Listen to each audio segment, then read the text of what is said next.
दोस्तों नमस्कार, आप सभी का हमारे YouTube चैनल पर स्वागत है। तो अगर आप लोग क्लास 12 केमिस्ट्री के स्टूडेंट हैं, 2023 में बोर्ड परीक्षा देने वाले हैं, तो हमारे YouTube चैनल पर आप सभी लोगों के लिए बहुत ही महत्वपूर्ण सीरीज चलाई जा रही है, जिसके अंतर्गत हम लोग क्लास 12 केमिस्ट्री की जो पूरी किताब होती है उसमें से जो आपके सबसे ज़्यादा महत्वपूर्ण रासायनिक अभिक्रियाएँ होती हैं, उन सारे रासायनिक अभिक्रियाओं को पढ़ रहे हैं। इसके अंतर्गत जो पार्ट नंबर फर्स्ट था उसमें हम लोगों ने लगभग 8 सबसे ज़्यादा महत्वपूर्ण रासायनिक अभिक्रियाओं को डिस्कस कर लिया था। ठीक, तो अगर आपने उस वीडियो को नहीं देखा है तो आप लोग जरूर जाकर के देख लेना, क्योंकि हमारे चैनल पर वो वीडियो उपलब्ध है। ठीक, तो आप लोग से देखना, उस नोट्स को अच्छे तरह से कॉपी में नोट कर लेना, और आज जो हम लोग उसके आगे के जो महत्वपूर्ण रासायनिक अभिक्रियाएं होती हैं उनको हम लोग करने वाले हैं। हर एक रासायनिक अभिक्रिया को अपनी कॉपी में आपको नोट करते हुए चलना है। ठीक, क्योंकि अभी आप लोगों के पास टाइम है। अगर आपने इन सभी चीज़ों को अच्छे तरह तैयार कर लिया अभी, तो आप लोग 2023 बोर्ड परीक्षा में बहुत ही अच्छा स्कोर करने वाले हैं। ठीक, तो वीडियो में आगे बढ़ने से पहले मैं आपको बताना चाहता हूँ कि अगर आप लोग क्लास 12 केमिस्ट्री के सभी चैप्टर्स के नोट्स चाहिए और साथ ही में आपको इंपॉर्टेंट क्वेश्चन आंसर चाहिए इस प्रकार से पूरी किताब से, तो डिस्क्रिप्शन में आपको मेरा व्हाट्सएप नंबर मिल जाएगा। आप लोग मुझसे कॉन्टैक्ट कर लीजिएगा। केवल 50 रुपीज़ चार्ज है,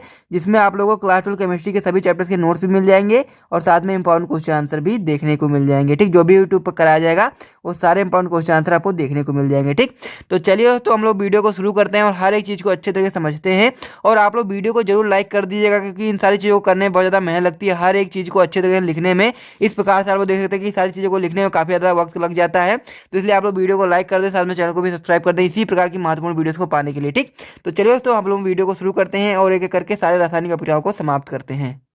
जो आपकी अगली रिएक्शन देखिए वो आपकी है रोजरमूड अभिक्रिया। ये आपकी बोर्ड परीक्षा में 19 में पूछी गई रिएक्शन है। महत्वपूर्ण रिएक्शन आपको पता होना चाहिए। अगर आपको नहीं पता इसे आप नोट करेंगे तथा इसको आप याद कर लेंगे। देखिए रोजरमूड अभिक्रिया क्या होती है। देखिए वह अभिक्रिया जिसमें एसिड क्लोराइड का हम लोग पैलेडियम था जो BSO4 होता है उत्प्रेरक की उपस्थिति में हम लोग हाइड्रोजन द्वारा अगर आप चयन कराएंगे जो अभिक्रिया प्राप्त होती है उसे हम लोग रोजरमूड अभिक्रिया कहते हैं। देखिए इसमें लिखा हुआ है वह अभिक्रिया जिसमें एसिड क्लोराइड तथा पैलेडियम जिसका फॉर्मूला PD होता है तथा BSO4 जो दोनों क्या होता है उत्प्रेरक का काम करते हैं। यहाँ पे उत्प्रेरक की उपस्थिति में हाइड्रोजन द्वारा अपचयन होता है तो अभिक्रिया क्या मिलती है, रोजरमूड अभिक्रिया कहलाती है। ठीक है, इसका प्रयोग हम लोग एल्डिहाइड के निर्माण में करते हैं। मतलब क्या है, इसमें क्या होगा, जब हम लोग एसिड क्लोराइड का पैलेडियम यानी PD तथा BSO4 उत्प्रेरक की उपस्थिति में हम लोग हाइड्रोजन द्वारा अपचयन कराएंगे तो हमें क्या मिलेगा, हमें एल्डिहाइड प्राप्त होगा। उसे हम लोग रोजरमूड अभिक्रिया कहेंगे। देखिए इसका उदाहरण देखिए, जब हम लोग CH3COCl जिसे हम लोग एस्टर क्लोराइड कहते हैं हाइड्रोजन द्वारा अपचयन कराएंगे PD और BSO4 की उपस्थिति में तो हमें क्या मिलेगा, हमें एस्टल्डिहाइड यानी CH3CHO प्राप्त होगा, साथ में आपका HCl भी प्राप्त होगा। मतलब ये हो गया जो रोजरमूड अभिक्रिया होती है मेन रूप से किसके लिए होती है, एल्डिहाइड के लिए होती है। ठीक है, तो इसे आप लोग नोट कर लीजिए। उसके बाद हम बढ़ेंगे अपनी अगली रिएक्शन की तरफ।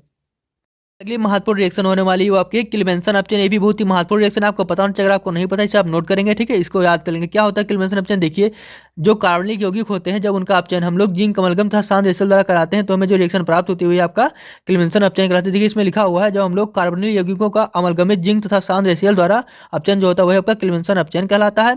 इस अभिक्रिया में क्या होता है, जो कार्बनिक समूह होते हैं वो मेथिलीन समूह में बदल जाते हैं, मतलब उसमें अपचयित हो जाते हैं तथा इसमें क्या होता है, जो एल्डिहाइड और कीटोन होते हैं वो अपने संगत हाइड्रोकार्बनों में अपचयित हो जाते हैं। इसमें यही लिखा हुआ है। देखिए इस अभिक्रिया में कार्बनिक समूह मेथिलीन समूह में अपचयित होता है तथा एल्डिहाइड और कीटोन जो होता है वो संगत हाइड्रोकार्बन में अपचयित हो जाता है। इसका उदाहरण देखिए क्या है।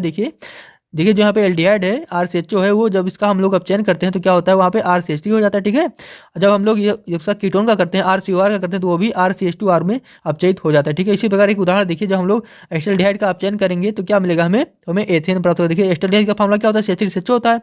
जब इसका हम लोग अपचयन करेंगे जिंक अमलगम और HCl की उपस्थिति में तो हमें क्या मिलेगा, एथेन यानी CH3CH3 यानी एथेन प्राप्त होगा। ठीक है, तो आपकी ये रिएक्शन होगी, इसे आप नोट कर लीजिए। उसके बाद हम बढ़ेंगे अपने अगले रिएक्शन की तरफ। अगली रासायनिक अभिक्रिया होने वाली वो आपके एल्डोल संघनन। यह आपकी बोर्ड परीक्षा में 20 में 19 में 16 में 15 में 13 और 11 में पूछी गई रिएक्शन। महत्वपूर्ण रिएक्शन है, आपको पता होना चाहिए क्या होता है एल्डोल संघनन, क्योंकि इसके आने की पॉसिबिलिटी बन रही है कि इस बार आपकी बोर्ड परीक्षा में ये रिएक्शन आपको देखने को मिल जाए।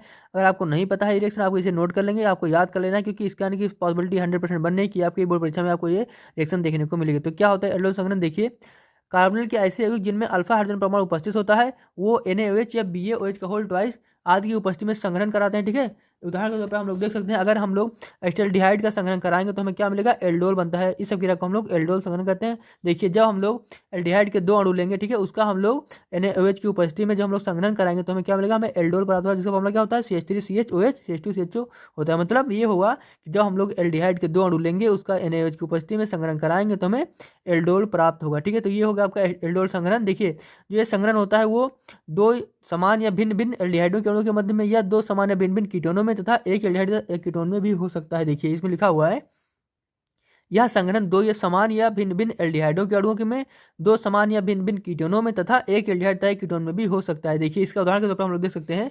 देखिए यहाँ पे दो भिन्न भिन्न आपके एल्डिहाइड दिए हुए हैं, एक दिया है प्रोपेनल, एक एस्टल्डिहाइड दिया हुआ है। प्रोपेनल का फार्मूला क्या होता है, CH3CH2CHO होता है, जबकि एस्टल्डिहाइड का फार्मूला क्या होता है, CH3CHO होता है। ठीक है, जब हम लोगों ने प्रोपेनल और एस्टल्डिहाइड का NaOH की उपस्थिति में संग्रहण कराया तो हमें क्या मिला, बीटा हाइड्रोक्सी विनाइलडिहाइड प्राप्त हुआ। ठीक है, तो ये हो गया आपका एक रिएक्शन का उदाहरण। ठीक है, दूसरा का देखिए, दूसरा उदाहरण देखिए। यहाँ पे जब हम लोगों ने एसीटोन के दो अणु लिए, दोनों समान है ना, जब हम लोगों ने एसीटोन के दो अणु लिए BaOH के होल ट्वाइस की उपस्थिति में संग्रहण कराया तो हमें क्या मिला, डाई एसीटोनिल एल्कोहल प्राप्त हुआ। मतलब ये हुआ कि जब हम लोगों ने एसीटोन के दो अणु को लिया, उसके बाद BaOH का होल ट्वाइस के साथ हम लोगों ने संग्रहण कराया तो हमें क्या मिला, डाई एसीटोनिल एल्कोहल प्राप्त हुआ। ठीक है, तो ये रिएक्शन आपकी हो गई क्या, एल्डोल कंडेंसेशन। इसे आप लोग नोट कर लीजिए, उसके बाद बढ़ेंगे अपनी अगले रिएक्शन की तरफ। ठीक है, तो इसे आप नोट कर लीजिए। आपकी अगली महत्वपूर्ण रासायनिक अभिक्रिया होने वाली है वो आपके डिहाइड्रोहैलोजनीकरण। ये आपकी बोर्ड परीक्षा में 15 में पूछी गई रिएक्शन, आपको पता होना चाहिए। अगर आपको नहीं पता है इसे आप नोट करेंगे क्योंकि इसके आने की भी पॉसिबिलिटी आपकी बोर्ड परीक्षा में बन सकती है। तो क्या होता है डिहाइड्रोहैलोजनीकरण, देखिए अगर कोई भी अभिकारक अणु में से हम लोग HH को हटा रहे हैं वो भी एल्कोहलिक KOH की उपस्थिति में, तो जो आपका रिएक्शन बनेगी वही आपका क्या होगा, डिहाइड्रोहैलोजनीकरण कहलाएगी। देखिए किसी अभिकारक अणु में से HX जो कि है जिसे हम लोग हाइड्रोजन हैलाइड कहते हैं, KOH यहाँ पे क्या है, एल्कोहलिक है की उपस्थिति में अगर उसे हम हटा रहे हैं तो क्या होगा, पृथक होने की अभिक्रिया डिहाइड्रोहैलोजनीकरण कहलाती है। देखिए यहाँ पे आपका कोई एक अभिकारक अणु दिया, देखिए इसमें HBr लगा हुआ है। हम यहाँ से अगर HBr हटा रहे हैं किसकी उपस्थिति में, KOH की उपस्थिति में, जो कि यहाँ पे क्या एल्कोहलिक है, तो हमें जो यहाँ पे प्रोडक्ट प्राप्त हो रहा है, क्या प्राप्त हो रहा है, एथिलीन प्राप्त हो रहा है, साथ में आपका KBr निकल जा रहा है, साथ में आपका वाटर भी निकल जा रहा है। ठीक है, तो ये आपके जो आपकी क्रिया होती है वो आपकी डिहाइड्रोहैलोजनीकरण कहलाती है। तो इसे आप नोट कर लीजिए, उसको हम बढ़ेंगे अपने अगले रिएक्शन की तरफ। जो आपकी अगली महत्वपूर्ण रासायनिक अभिक्रिया होने वाली है वो आपकी कोलबेसिमिट अभिक्रिया। ये आपकी बोर्ड परीक्षा में 2018 में 19 में 2 बार पूछी गई रिएक्शन है। महत्वपूर्ण रिएक्शन आपको पता होना चाहिए। अगर आपको नहीं पता इसे आप नोट कर लेना क्योंकि हो सकता है कि आपके पेपर में ये रिएक्शन आपको देखने को मिल जाए, क्योंकि ये रिएक्शन बहुत ही महत्वपूर्ण है। तो क्या होता है कोलबेसिमिट अभिक्रिया, देखिए जब हम लोग फिनाल को सोडियम हाइड्रोक्साइड के साथ अभिक्रिया कराते हैं तो हमें फिनाक्साइड आयन बनता है। जो आयन बनेगा आपका फिनाक्साइड, क्या होगा, वो फिनाल की अपेक्षा इलेक्ट्रॉन रागी एरोमेटिक प्रतिस्थापन अभिक्रिया के प्रति अधिक क्रियाशील होगा। मतलब जो आपका जो यहाँ पे आयन बनेगा फिनाक्साइड, क्या होगा, वो फिनाल की अपेक्षा क्या होगा, इलेक्ट्रॉन रागी एरोमेटिक प्रतिस्थापन अभिक्रिया के प्रति अधिक क्रियाशील होगा। तो क्या होगा, अतः यह CO2 जैसे दुर्बल इलेक्ट्रॉन रागी के साथ इलेक्ट्रॉन रागी प्रतिस्थापन अभिक्रिया देगा। ठीक है, जिससे हमें आर्थो हाइड्रोक्सी बेंजोइक अम्ल, जिसे हम लोग सैलिसिलिक अम्ल भी कहते हैं, मुख्य उत्पाद के रूप में प्राप्त होगा। मतलब ये है जब हम लोग फिनाल को सोडियम हाइड्रोक्साइड के साथ क्रिया करेंगे तो हमें क्या मिलेगा, हमें फिनाक्साइड आयन मिलेगा। वो क्या होगा, वो CO2 जैसे दुर्बल इलेक्ट्रॉन रागी के साथ इलेक्ट्रॉन रागी प्रतिस्थापन अभिक्रिया कराएगा, जिससे हमें क्या मिलेगा, हमें आर्थो हाइड्रोक्सी बेंजोइक अम्ल प्राप्त होगा, जिसे हम लोग सैलिसिलिक अम्ल भी कहते हैं, प्राप्त होगा। देखिए इसका रिएक्शन यहाँ पे नीचे लिखी हुई है। जब हम लोगों ने फिनाल की रिएक्शन NaOH के साथ कराया तो हमें क्या मिला, हमें मिला क्या मिला, फिनाक्साइड आयन, मतलब सोडियम फिनाक्साइड आयन प्राप्त हुआ। फिर हमने इसका फर्दर CO2 के साथ H+ के साथ रिएक्शन कराया तो हमें क्या मिला, 2 हाइड्रोक्सी बेंजोइक अम्ल यानी सैलिसिलिक अम्ल प्राप्त हुआ। ठीक है, तो ये आपकी हो गई रिएक्शन कौन सी, कोलबेसिमिट अभिक्रिया। ठीक है, आपकी रिएक्शन कौन सी होगी, कोलबेसिमिट अभिक्रिया हो गई। इसे आप लोग नोट कर लीजिए, उसके बाद हम बढ़ेंगे अपनी अगली रिएक्शन की तरफ। कि अगली महत्वपूर्ण रासायनिक अभिक्रिया होने वाली है वो आपकी कैनिजारो अभिक्रिया। ये आपकी बोर्ड परीक्षा में 2020 में 19 में 17 में 14 और 13 में पूछी गई रिएक्शन। महत्वपूर्ण रिएक्शन आपको पता होना चाहिए। अगर आपको नहीं पता है इसे आप नोट कर लेना क्योंकि हो सकता है कि आपकी परीक्षा में रिएक्शन आपको देखने को मिल जाए। आपको जितने भी रिएक्शन कराई गई हैं, कोलबेसिमिट अभिक्रिया हो गई या कैनिजारो हो गई या डिहाइड्रोहैलोजनीकरण हो गया या एल्डोल कंडेंसेशन हो गया या चाहे क्रीमेंसन इंडक्शन हो या रीमन टीमर हो, ठीक है, सारी अभिक्रियाएं बहुत ही महत्वपूर्ण है।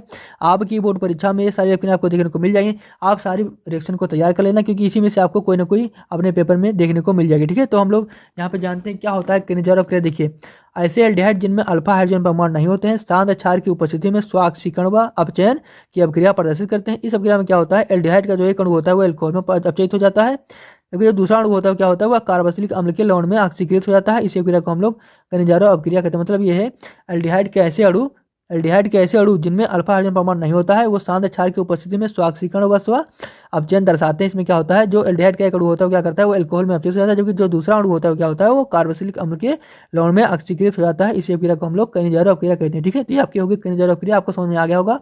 तो हम लोग इसका उदाहरण देखते हैं। देखिए जब हम लोगों ने फॉर्मल्डिहाइड के 2 मोल लिए, ठीक है, फॉर्मल्डिहाइड के हम लोगों ने 2 अणु लिए, ठीक है, जब उसकी रिएक्शन हम लोग शांत KOH की उपस्थिति में कराया तो देखिए जो आपका जो पहला अणु था, वो जो पहला अणु था फॉर्मल्डिहाइड का, वो एल्कोहल में कन्वर्ट हो गया, मतलब मेथेनॉल में बदल गया। ठीक है, उसका जो हो गया वो अपचयन हो गया किसमें, फॉर्मल्डिहाइड का अपचयन, जो फॉर्मल्डिहाइड का जो पहला अणु था उसका अपचयन किसमें हो गया, मेथेनॉल में हो गया। लेकिन जो दूसरा अणु था उसका ऑक्सीकरण होगा किसमें, पोटेशियम फॉर्मेट में ऑक्सीकरण होगा। ठीक है, तो ये आपका रिएक्शन होगा। इसका एक उदाहरण हम लोग और देख लेते हैं। देखिए, जब हम लोगों ने बेंजल्डिहाइड का जब बेंजल्डिहाइड के हम लोगों ने 2 अणु लिए, उसका हम लोगों ने सांद्र NaOH के साथ अब क्रिया कराई, तो देखिए हमें क्या मिला। हमें उसका जो एक अणु था उसके इसमें बेंजिल एल्कोहल में कन्वर्ट हो गया, उसमें अपचयन हो गया। अभी जो दूसरा अणु था उसमें किसमें सोडियम बेंजोएट में ऑक्सीकरण हो गया। ठीक है, तो ये आपका होगा क्या, कैनिजारो अपक्रिया। इसे आप लोग नोट कर लीजिए, बहुत ही महत्वपूर्ण अपक्रिया है। ये आपके परीक्षा में हो सकता है कि आपको देखने को मिल जाए। ठीक है, तो उसके बाद इसे आप नोट कर लीजिए। इसको और हम लोग मिलते हैं आपको नेक्स्ट वीडियो में, तब तक के लिए जय हिंद।